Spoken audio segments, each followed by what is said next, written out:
Penguin Random House presents Half Lion. How P.V. Narasimha Rao Transformed India by Vinay Sitapati, read by Prateek Sharma. A prince must imitate the fox and the lion, for the lion cannot protect himself from traps, and the fox cannot defend himself from wolves. One must therefore be a fox to recognize traps and a lion to frighten wolves.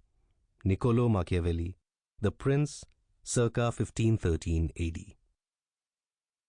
The demon king Hiranyakashipu performs penance to achieve immortality.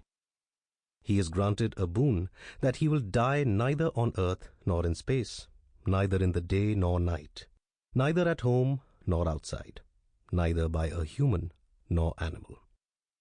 Confident of cheating death by this clever device, the demon starts believing he is God and unleashes terror.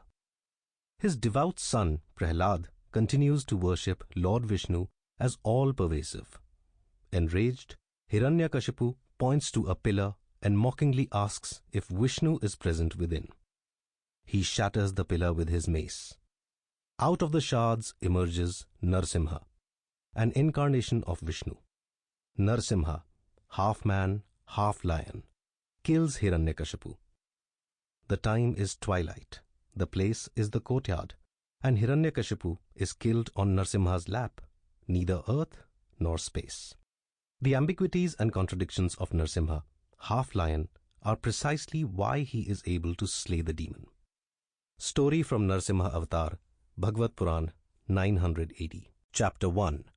Half-burnt Body. The corpse was clad in white dhoti and golden silk kurta. At 2:30 p.m., it was brought from Delhi's All India Institute of Medical Sciences to 9 Motilal Nehru Marg. P.V. Narasimha Rao, Prime Minister of India from 1991 to 1996, had died at around 11 a.m., 23rd December 2004. The doctors had needed a couple of hours to dress the body before sending it back home.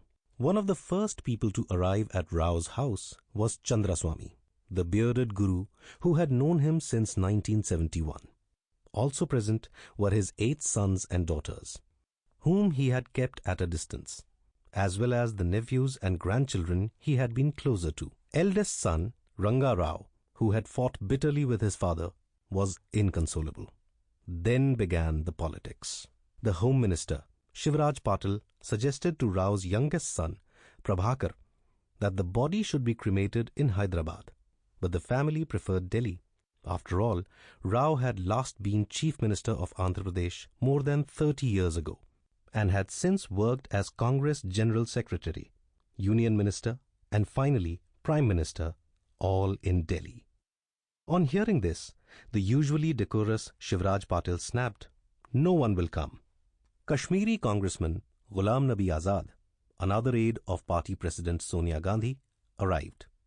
He too requested the family to move the body to Hyderabad. An hour later, Prabhakar received a call on his mobile phone.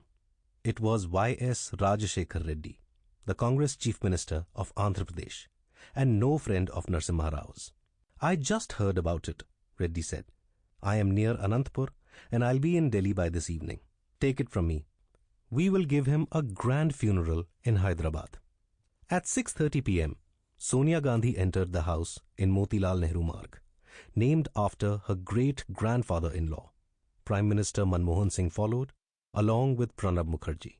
They walked through the long corridor to the room at the end, where Rao's body, now decked in flowers, was displayed. "What do you want to do with the body?" the Prime Minister asked Prabhakar.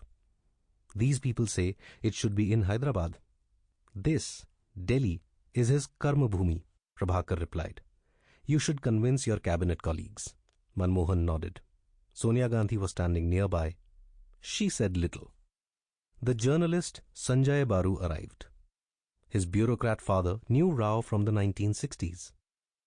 As Baru entered the corridor, Sonia's political secretary tapped him on the shoulder. "You know the family," Ahmed Patel said. "The body should be taken to Hyderabad. Can you convince them?" Baru continued walking towards the end of the corridor when he heard someone cry, He turned left to see Kalyani Shankar sobbing in a side room. Kalyani had been Rao's most trusted friend for the last 2 decades. Y.S. Rajashekhar Reddy had by now reached Delhi. "It is our government. Trust me," he told Rao's family. "Let him be moved to Hyderabad. We will build a grand memorial for him there." Rao's daughter, S. Vani Devi, says, YSR was playing a major role in convincing the family to get the dead body to Hyderabad. The family wanted a commitment that a memorial would be built for Rao in Delhi. The Congress leaders present said yes. But considering how the party had treated Rao in his retirement, the family wanted to make doubly sure. At 9:30 p.m., they paid a visit to the one man who had stood by Narasimha Rao in the last years of his life. Manmohan Singh was wearing his night dress, a white kurta pajama, when Rao's family met him at his official residence on Racecourse Road. When Shivraj Patil explained the demand for a memorial in Delhi, Manmohan replied, "No problem, we will do it." Prabhakar recalls, "We sensed even then that Sonia ji did not want father's funeral in Delhi. She did not want a memorial in Delhi. She did not want him to be seen as an all-India leader. But there was pressure. We agreed." The next day, 24th December 2004, leaders from across the political spectrum, from communists to BJP leaders, all came to pay their respects. At 10 a.m., the body was draped in the national flag, put on a flower-decked carriage, pulled by an army vehicle, and escorted by military personnel in a slow procession towards the airport. Along the way, they planned to stop at 24 Akbar Road, the Congress party headquarters. Ever since Narasimha Rao had first moved into 9 Motilal Nehru Marg in 1980, he had made this journey countless times. As the body approached 24 Akbar Road, located adjacent to Sonia Gandhi's residence, the funeral procession slowed. The entrance gate to the compound looked firmly shut. There were several senior congressmen present, but hardly any cadres had been rustled up. No slogans filled the air, just deathly silence. The carriage stopped on the pavement outside as Sonia Gandhi and others came out to pay their respects. It was customary for the bodies of past Congress presidents to be taken inside the party headquarters so that ordinary workers could pay their respects. The family was somewhat dazed when this did not happen. A friend of Rao's asked a senior congresswoman to let the body in. "The gate does not open," she replied. This was the friend remembers. When Madhav Rao Sindhya died some years earlier, the gate was opened for him. Manmohan Singh now lives in a guarded bungalow a few minutes from Akbar Road. When asked why Rao's body wasn't allowed into the Congress headquarters, he replies that he was present but has no knowledge of this. Another congressman is more forthcoming. "We were expecting the gate to be opened, but no order came. Only one person could give that order." He adds, "She did not give it." After 30 awkward minutes, the cortege moved on to the airport, where the body was placed on an AN-32 plane of the Indian Air Force. The plane reached Hyderabad airport at 4:55 p.m. The entire state cabinet and bureaucracy, led by the chief minister and the governor, was present to receive the body.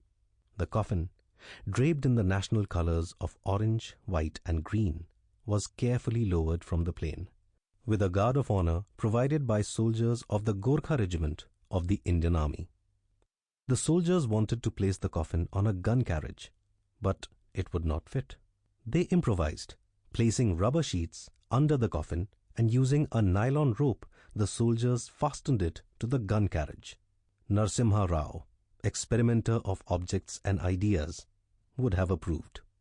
Body secured, the carriage made its way through the streets of Hyderabad, mourners on either side, till it reached Jubilee Hall in the center of the city.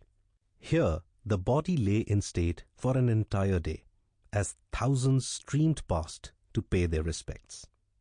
Meanwhile, the Andhra Chief Minister stuck to his word and oversaw preparations for the funeral on a 4-acre.